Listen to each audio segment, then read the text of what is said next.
got Jason there asking about the first half of the schedule.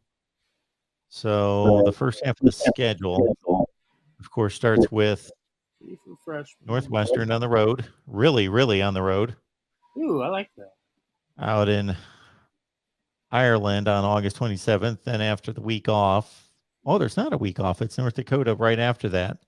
Okay, so come back for North Dakota. It's Georgia Southern. It's Oklahoma at home. So 3 consecutive home games after Northwestern, a bye week, and then Indiana and at Rutgers.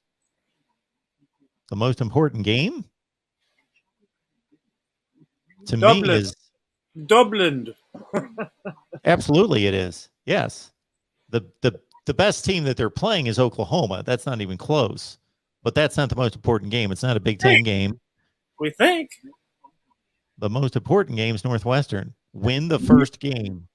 Yes, it's a Big Ten game. And who knows what Oklahoma's going to be like with all the changes made there, too. So, win that first game, and then you got a pretty good shot to win at least 2 out of the next 3. So, especially when you get Oklahoma at home. So, I like it. I like the way it sets up. And that's what they need. They need to get some wins under their belt, get a winning feeling going on there, feel like know what it feels like to win. Because there's a lot of guys on this roster that haven't been able to get that feeling very often. But that first game definitely that sets the tone for the rest of the year. That's the one you got to start 1-0 out there, and you play an opponent that historically that's a toss up. I don't care how the 2 teams stack up going into that game. That's pretty much always a tight game.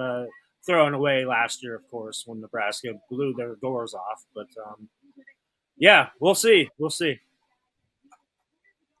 If Nebraska is 4-2 after 6 games, I'm going to say that's not good enough. They should be better than that. If they're 5-1, I'm going to say they're about where they should be. That's a really good start. 5-1 is a great start, but the schedule's backloaded, and I would assume that if they're 5-1, they lost to Oklahoma.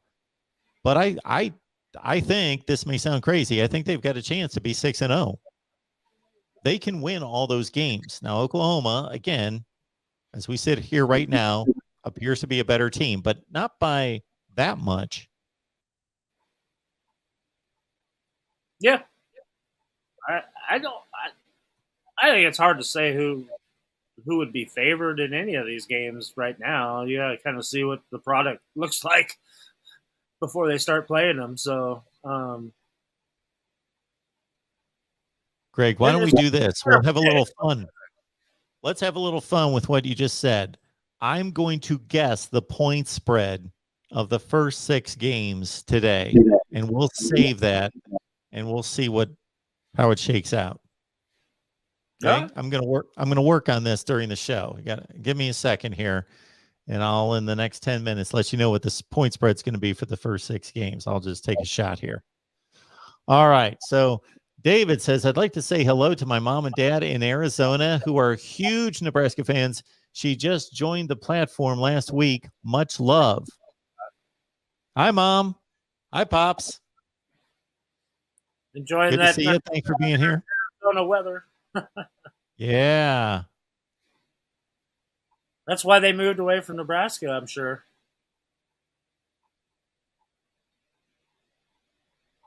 All right. What else do we have, folks?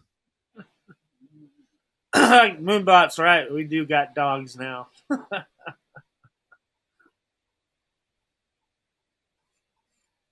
Yeah, so I know that the line for the first game has been announced. I haven't seen it, but Mike says it's 10.5. So he kind of spoiled my exercise there a little bit. But I won't even say what I was going to guess because I don't know. I think I would have guessed something in that range. I'm sure Cheryl can find. She's got to be able to find some Husker watch bars around. There's a lot of Husker fans down in Arizona too. So if you need to, Cheryl. If you need to find some Husker watch sites, just go to Husker Online. We actually have a list of those compiled state by state on there. So if you want to go meet other Husker fans on game day in your area, you can always find them right there on our website. All right. Zizach. Did I get that right? I guess. Zach? Zizach. Zizach. I've never seen that handle before. Zizach, we appreciate you being here. If you're a first timer, welcome. Even if you're not a first timer, welcome. Appreciate everybody being here. Zizach, you included. And everybody get on out there and grab some more folks and bring them on in next Tuesday at 6 Central. Okay. Zizach says, why are we not addressing the offensive line in the portal? Because they already did earlier. Yeah, they brought in the transfer from Oklahoma State, and then they brought in Kevin Williams as well from Northern Colorado, so a native Nebraska guy. So they brought in some bodies, and got some freshmen and guys coming off injury. So yeah, they've been done bringing in offensive linemen for a few months now. So plenty of bodies there. Yeah.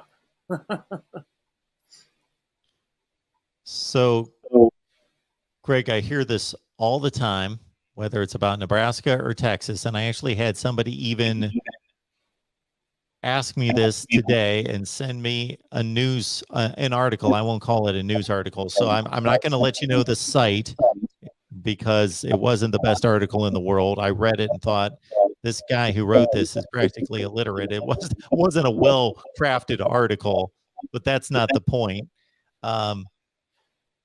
You hear this all the time. So is Nebraska back?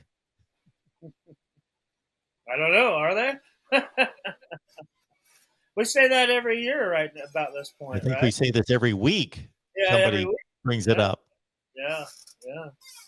Well, we hope so. Only time will tell. Got to play the games first. But like we keep mentioning, I like the talent that they brought in and the amount of experience that they brought in.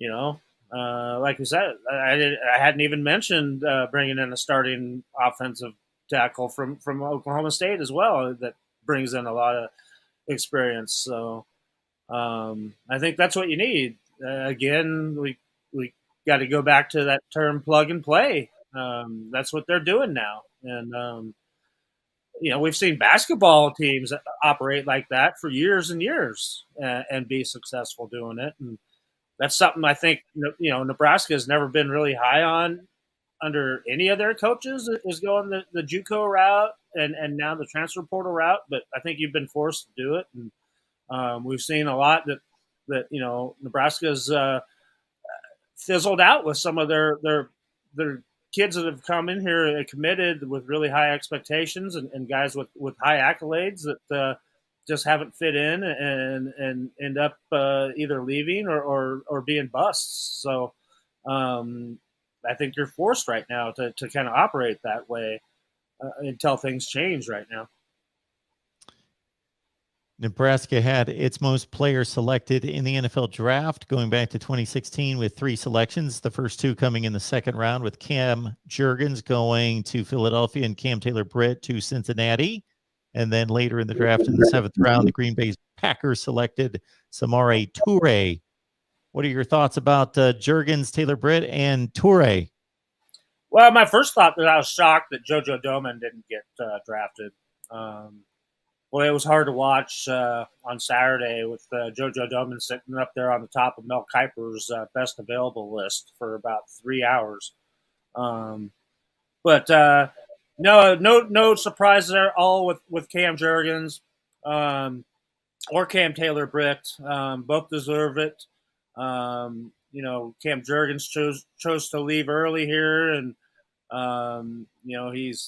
he was one of the best athletes coming out of the state here he was the best athlete coming out of the state in his recruiting class. And, he was a Rivals 100 kid. And he was a tight end and H-back in high school. And when he got here, Coach Frost said, hey, man, you got a long career ahead of you in the NFL if you switch to center. And so there you go. the rest is history. And he was, if you listen to pre-draft and after the combine and everything, his name was brought up a lot by all the the Mel Kipers of the world and Todd McShay's of the world. And, yeah, he's got himself a great opportunity, and very, very happy for him. And same goes with Cam Taylor-Britt. I've said it a lot of times that when I first saw him play, I just thought, man, this guy's a football player. A guy that played quarterback in high school in Alabama, and came here. Coach Frost recruited him here, and since day one, he has been just one of the most dynamite guys that you could ever have around on the team, and very charismatic guy. And like I said, one hell of a football player. He's a ball hawk. He's got great ball skills, and I think he's a steal where he went in the draft. In my opinion, I think both of them as well. And I was a little disappointed how long it took for Samori Toure to get drafted too. But you know what? That's beautiful. He steps into a situation where he's got Aaron Rodgers now throwing. He goes from Adrian Martinez throwing him the ball to Aaron Rodgers. So I think he's stepped up a little bit in class. So that's great, man. I think he's got a great shot to play a lot of football as a rookie here in Green Bay this year. And then we've got you mentioned undrafted free agents. So let's see. We've got the list is, let me get it here. As you mentioned, of course, JoJo Domann signed a contract with the Indianapolis Colts. Austin Allen with the Giants. You also have Damian Daniels with the Houston Texans. Deontay Williams with the Seattle Seahawks, and Ben Stilley with the Miami Dolphins.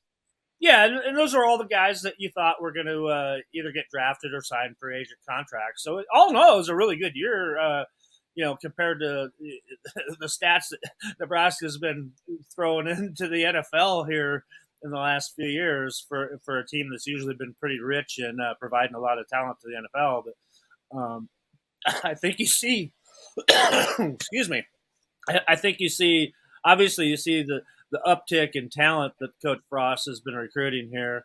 And, he continues to do that. And as long as the guys that he recruits come in and fit the culture and buy into the system and everything, that they can do well and they can play at the next level.